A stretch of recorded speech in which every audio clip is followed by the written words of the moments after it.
श्रीमान् वेंकटनाथार्य कवितार्किक केसरी वेदांताचार्यवर्यो मे सन्निधत्तां सदा हृदि रामानुजदया पात्रं ज्ञानवैराग्यभूषणं श्रीमद्वेंकटनाथार्यं वन्दे वेदान्तदेशिकं लक्ष्मीनाथसमारम्भां नाथयामुनमध्यमाम् अस्मदाचार्यपर्यन्तां वन्दे गुरुपरम्परां यो नित्यमच्युतपदाम्बुजयुग्मरुक्म व्यामोहतः सदितराणि तृणाय मेने अस्मद्गुरोर्भगवतोऽस्य दयैकसिन्धोः रामानुजस्य चरणौ शरणं प्रपद्ये श्रीवत्सचिह्नमिश्रेभ्यो नममुक्तिमधीमहे यदुक्तयस्त्रयी कण्ठे यान्ति मङ्गलसूत्रताम् சுவாமி ஸ்ரீ கூரத்தாழ்வான் ஸ்ரீ வரதராஜஸ்தவம் என்ற ஆச்சரியமான 5வது ஸ்தவம் அனுபவிச்சுருக்கோம். முதல்ல ஸ்ரீஸ்தவம், ஸ்ரீ வைகுண்டஸ்தவம், அதிமானுஷஸ்தவம், ஸ்ரீ சுந்தரபாகுஸ்தவம், இப்போ 5வதாக ஸ்ரீ வரதராஜஸ்தவம். அதில் இந்த வரதராஜஸ்தவ ஸ்தோத்திரம் துவயமந்திரமாக பெரியோர் நிர்வகித்து அனுபவிப்பர். அதுலேயும் 2வது ஸ்லோகம் ஸ்ரீமத் சப்த பொருளையும், 3வது ஸ்லோகத்திலேருந்து 10வது ஸ்லோகம் வரைக்கும் நார சப்தமும், 11லேருந்து 20 வரைக்கும் குணங்களின் அனுபவத்தையும், ஸ்லோகம் 21லேருந்து 62 வரைக்கும் பெருமாளின் அவயவ அழகு அனுபவத்தையும், போன ஸ்லோகம் 63வது ஸ்லோகத்தில் பெருமாள் தன்னது எல்லாமே ஆஸ்ரிதர்களுக்காக பக்தர்களுக்காக வைத்துள்ளான் என்று அனுபவித்தார். இப்போ 64வது ஸ்லோகத்திலேருந்து அவதார அனுபவம், அவதாரத்தை பற்றி அவதாரங்களை பற்றி அனுபவிக்கிறார் சுவாமி. அதில் நிறைய வேதாந்த விஷயம், ஆச்சரியமான நுட்பமான நுணுக்கமான விஷயங்கள் சுவாமி நமக்கு தெரிவிக்கிறார், அருளுகிறார். அவ்வளவு காருண்யம் வாத்சல்யம் நம்ம மேல அருளி செய்கிறார் சுவாமி. அநாப்தம் ஹ்யாப்தவ்யம் நதவ கில கிஞ்சித் வரததே ஜகஜன்மஸ்தேம பிரளய விதயோதி விலசிதம் ததாபி க்ஷோதீய சுரநரகுலேஷு ஆஸ்ரித ஜனான் சமாஸ்லேஷ்டும் பேஷ்டும் தவ சுககிருதாம் சாவதரசி. வரதா, நீ சத்திய சங்கல்பன், அவாப்த சமஸ்த காமன், உனக்கு எல்லாம் உண்டு, இது கிடையாதுன்னே கிடையாது, எல்லாம் இருக்கு. நீ உன் திருவள்ளத்தில் சங்கல்பிக்கிற ஒரு விஷயம் அப்படி சங்கல்பிக்கும் போதே நடந்து விடுகிறது. இதுக்காக பிரயத்தனை பண்ண வேணாம், வேற யாருடைய உதவி வேண்டாம், நீயே கூட ஒரு எஃபர்ட் போட வேண்டாம், சங்கல்பிச்சா போதும், நடந்துடும். உனக்கு ஏதும் வேண்டும் என்கிற ஒரு அபேட்சையும் இல்லை, இது வேண்டாம் என்றும் இல்லை. ஆசை, கோபம், காமம், ராகம், துவேஷம் ஒன்றுமே கிடையாது. ராகத்வேஷாதீதன் நீ. அப்படி இருக்க நீ சிருஷ்டி, ஸ்திதி, லயம் போன்ற காரியங்களை கூட உன் ஒரு சங்கல்பத்தினாயே நடத்தி விடுகிறாய். அப்படி நடத்தி விடுகிற நீ உன் அடியார்களை காப்பதற்கு மட்டும், அவர்களுக்கு கேடு செய்பவர்களை ஒழிப்பதற்கு, தண்டிக்க மட்டும், அவர்களுக்கு சிக்ஷை பண்ணுவதற்கு மற்றும் அவர்களுக்கு கேடு செய்பவர்களை ஒழிக்க தண்டிக்க என்றும் அவ்வப்போது அவதாரங்கள் இருக்கிறாயே, அது ஏன்? சிஷ்ட பரிபாலனம், துஷ்ட நிகிரகம் ஆகிய இவற்றை, உனக்கு மிக அல்பமான காரியங்களான இவற்றை உன் ஒரு சிறு சங்கல்பத்தினாலேயே நடத்தி விடலாமே. இவ்வளவு பெரிய அகிலாண்ட கோடி பிரம்மாண்ட நாயகமான இந்த நாயகனான நீ இவ்வளவு லீலா விபூதியையும் நித்திய விபூதியையும் இவ்வளவு ஆச்சரியமா ஸ்ருதி, லயம், சிருஷ்டி, ஸ்திதி, லயம் போன்ற காரியங்களையே கூட உன் ஒரு சங்கல்பத்தினாயே நடத்தி விடுகிறாயே. இப்படி சர்வசக்தனாய் நீ இருப்பினும் உனது அடியார்கள் உன் மகிமை, தமது சிறுமை போன்றவற்றை உணர்ந்து அந்த நல்ல ஞானத்தின் பயனாக உன்னை காணும் வேட்கை அதிகமாகி, துவரை அதிகமாகி, பிரீத்தி அதிகமாகி, ஆண்டாளைப் போல, நம்மாழ்வாரைப் போல உன்னை கண்டாலொழிய இனி தரிக்க முடியாது, உடலில் உயிர் தரியாது என்று ஆத்ம நாசம் ஏற்பட்டுவிடும் என்கிற நிலையை கூட அடைந்து விடுகிறார்களே அவர்கள்.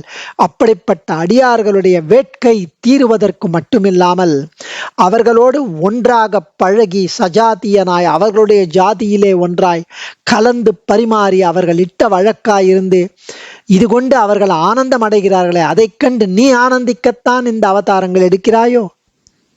எவ்வளவு அழகான அனுபவம். அனாப்தம் ஹியாத்தவ்யம் நாத்தவ கில கிஞ்சித் வரதா. அதாவது உனக்கு கிடைக்காதது கிடைப்பதற்கு சிரமப்பட்டு வேண்டி பெற வேண்டியது ஒன்றும் கிடையாதே. அப்படிப்பட்ட எல்லாமே உன் சங்கல்பத்தினாலேயே உனக்கு பெறக்கூடுமே. பின் ஏன் இந்த அவதாரங்கள் வரதா?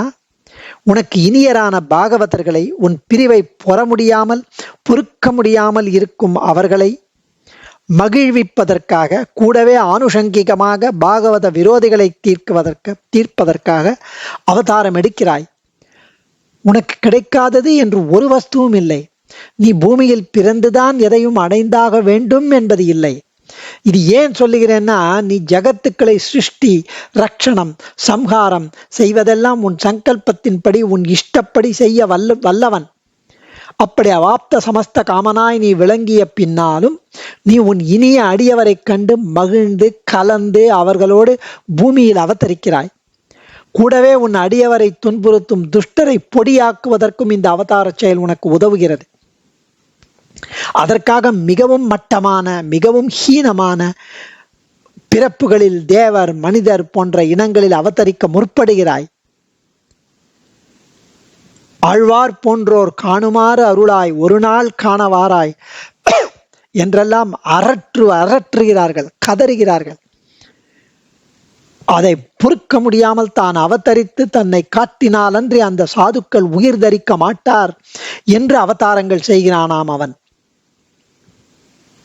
கீதா பாஷ்யம் தாத்பரிய சந்திரிகாயில் இதை தெரிவிக்கிறார். கீதா ஸ்லோகம் 4வது சாப்டர் 8வது ஸ்லோகத்துல ஸ்ரீ பாஷ்யக்காரர் தெரிவிக்கிறாராம், சாதுக்கள் எத்தகையவர் அப்படின்னு. வைஷ்ணவாகிரேசரர் என்னை அடைவதிலேயே முனைப்புடன் நின்று, என்னை அடைவதிலேயே ஒரு துறையுடன் பாரிப்புடன் முனைப்புடன் நின்று, என் பெயர், என் லீலைகள், என் ஸ்வரூபம் இவையெல்லாம் வாக்குக்கும் மனத்திற்கும் எட்டாது வெகு தூரத்தில் இருப்பதால் என்னை நேரில் கண் கொண்டு காணாத வரையில் தன் ஆத்மாவை தரித்திருப்பது, தன் உயிருக்கு ஊட்டம் இவையெல்லாம் இராது. இப்படி போகும் ஒரு க்ஷணம் கூட கல்பங்களின் 1000 என்றவாறு கணக்கு போடுமாறு. அப்படி அவர்கள் உன்னை பார்க்காமல் ஒரு க்ஷணம் போனா கூட 1000 கல்பங்கள் போல மாதிரி அவர்களுக்கு ஆத்மாவும் உயிரும் ஒடிந்து சிதிலமாகிவிடும் போல இருப்பவர்கள், அவர்களுக்கு என்னை காட்டித்தரத்தான் நான் உலகில் பிறக்கிறேன் அப்படின்னு 4வது சாப்டர்ல 8வது ஸ்லோகத்துல கீதா ஸ்லோகத்துல தாத்பரிய சந்திரிகையும் கீதா பாஷ்யமும் தெரிவிக்கிறது. இப்படி ஆத்மாவும் உயிரும் ஒடிந்து சிதிலமாகிவிடும் போல இருக்கும் அந்த பாகவதோத்தமர்களுக்காக நான் இந்த காட்டித்தரவே, அவர்களுக்கு என்னை காட்டித்தரவே உலகில் பிறக்கிறேன் என்கிறாராம். அனாப்தம் ஹ்யாப்தவ்யம் நதவ கில கிஞ்சித் வரத தே ஜகத் ஜன்மஸ்தேம பிரளய விதையோ தீவிலசிதம் ததாபி சோதீய சுரநர குலேஷு அஸ்ரித ஜனான் சமாஸ்லேஷ்டும் பேஷ்டும் தவ சுக கிருதாம் சாவதரசி. வரதா பேரருளாளனே, தவ தேவரீருக்கு, அனாப்தம் முன்பு அடையாததான, அப்தவ்யம் புதியதாய் அடைய வேண்டிய, கிஞ்சித் நகில எதுவுமே இல்லை. ஹி ஏன்னா ஜகத் ஜன்மஸ்தேம பிரளய விதயகா, ஜகத் இந்த உலகை, ஜன்ம உண்டாக்குவது, ஸ்தேம நிலையில் இருப்பது, பிரளய அழிப்பது ஆகிய செயல்கள், தே தேவரீருக்கு, தீவிலசிதம் சங்கல்ப ஞானத்தின் மலர்ச்சியாலே ஏற்படுகிறது.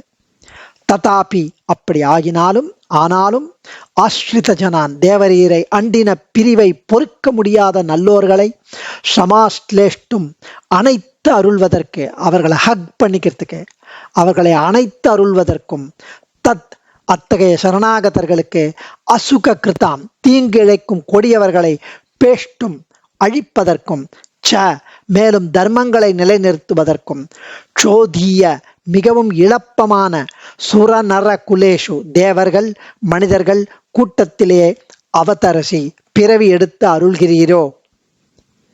எம்பெருமான் இந்த மண்ணுலகில் எதற்காக அவதரிக்கிறார்? ஸ்ரீவத்சங்காச்சார் தெரிவிக்கிறார், இத்தனை நாட்களாய் அடையாததை அடையுமோ? தகாது, இல்லை. அப்த காமகா அத்த காமகா சர்வமிதமப்யாத்தகா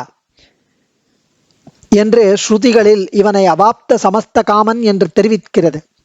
இனி புதியதாய் ஒரு அவதாரம் எடுத்துதான் இவன் சாதிக்க வேண்டியது அடைய வேண்டியதுன்னு எதுவுமே கிடையாது.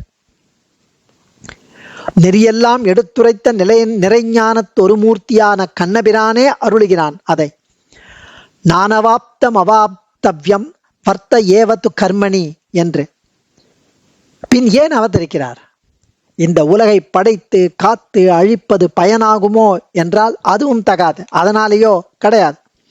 என்ன பகுஸ்யாம் பிரஜா ஏதி என்றவாறு இவை யாவும் எம்பெருமானின் சங்கல்ப ஞானத்தாலே நடைபெறுகிறது.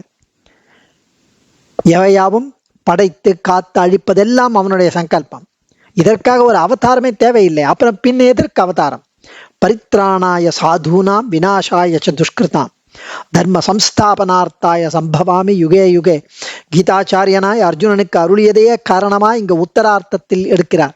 இரண்டாவது பின் பகுதியில இன்னின்ன யோனியுமாய் பிறந்தாய் இமையோர் தலைவா மெய் நின்று கேட்டருளாய் அடியேன் செய்யும் விண்ணப்பமேனு திருவிருத்தத்துல முதல் பாசுரத்துல ஆழ்வார் வியக்கிறார். அதையே சோதிய சுரநர குலேஷு என்றார். அதிசூத்ரர்களான தேவர் மனுஷ்யர் திரிய ஸ்தாவர ஜாதிகளில் எம்பெருமான் அவதரித்தது. அதுவும் அவதரித்தது மட்டுமில்லாமல் அவரவர்களுக்கு சஜாத்தியன் இவன் நம்முடைய ஜாதியைச் சேர்ந்தவன் என்ற தோற்றத்துடன் அவதரித்து அவர்களை தழுவி உய்வடைய செய்யவும், அவர்களின் எதிரி வந்த போது அப்படியே இடையில் நலிவுறச் செய்து அவர்களை அழித்து இவர்களை காப்பாற்றவும் ஆயிற்று. இங்குள்ள சகாரத்தால் தர்ம சம்ஸ்தாபனத்தையும் கூட்டிக் கொள்ள வேண்டும். துஷ்ட சிக்ஷணமும் எம்பெருமானுடைய சங்கல்பத்தாலேயே ஆகக்கூடும். அந்த எதிரிகளை அழிக்கிறது சங்கல்பத்தினாலே பண்ணிருக்கலாம். ஆனா ஒரு நாள் காணவாராய் காணுமாறு அருளாய் காக்குஸ்தா கள்ளமாயா உன்னை என் கண் காண வந்து என்கிறபடி எம்பெருமானின் சம்பந்தம் பெற்ற ஒழிய ஆத்ம தாரணம் பெற்று ஒரு தரிக்க முடியாத பரம பாகவதர்களான ஆழ்வார்களை போன்ற ஒத்தவர்களுடன் தழுவுதலையே எம்பெருமான் பெறற்கரிய இன்பமாக கொண்டு அவதரிக்கிறான் என்கிறார். அன்வாச்சய சிஷ்டமான பிரயோஜனமாக ஸ்ரீமத் கீதா பாஷ்யாதிகளில் அருளி செய்தபடி வந்த இடத்தில் பேஷ்டும் தத சுகிருதாம் ச என்கிறார். பேஷ்டும் தத் அசுகிருதாம். பேஷ்டும்னா அதை தீங்கிழைக்கும் கொடியவர்களை அழிப்பதற்கு என்று. சோ இந்த அந்தரதிகரணத்தின் ஸ்ரீபாஷ்யத்தில் ஸ்ரீபாஷ்யத்தில் எம்பெருமானார் பாஷ்யக்காரர் அருளியதையே ஒற்றி இந்த ஸ்லோகத்தை ஆழ்வான் அருளியது குறித்து கொள்ளத்தக்கது. சாதவோ ஹ்யு பாசகாக தத் பரித்ராணமேவாத்ரேஷ்யம் ஆனுஷங்கிகஸ்து துஷ்கிருதாம் விநாசகா சங்கல்ப மாத்திரேனாபி ததுபபத்தேஹே என்று அருளி செய்ததை ஸ்ரீபாஷ்யத்தில் அருளி செய்ததை அடியொற்றி இந்த ஸ்லோகத்தை ஆழ்வான் அருளுகிறார் அப்படின்னு ஸ்ரீவத்சங்காச்சார் தெரிவிக்கிறார். இத ரொம்ப அழகா ஆச்சரியமா அவதார வைபவத்தை இவ்வளவு அழகாக ஆழ்வான் அனுபவித்ததை பூர்வாச்சாரியர்கள் ரொம்ப ஆச்சரியமா மகான்கள் வியாக்கியானத்தில் இட்டதை அடியன் யதாசக்தி யதாமதி தெரிவித்ததை ஏதாவது தவறிருந்தால் க்ஷமித்தருள வேண்டுகிறேன். அடியேன் ஆழ்வான் திருவடிகளே சரணம். கவிதார்க்கிக சிம்ஹாய கல்யாண குணசாலினே ஸ்ரீமதே வெங்கடேசாய வேதாந்த குரவே நமः. தன்யோஸ்மி.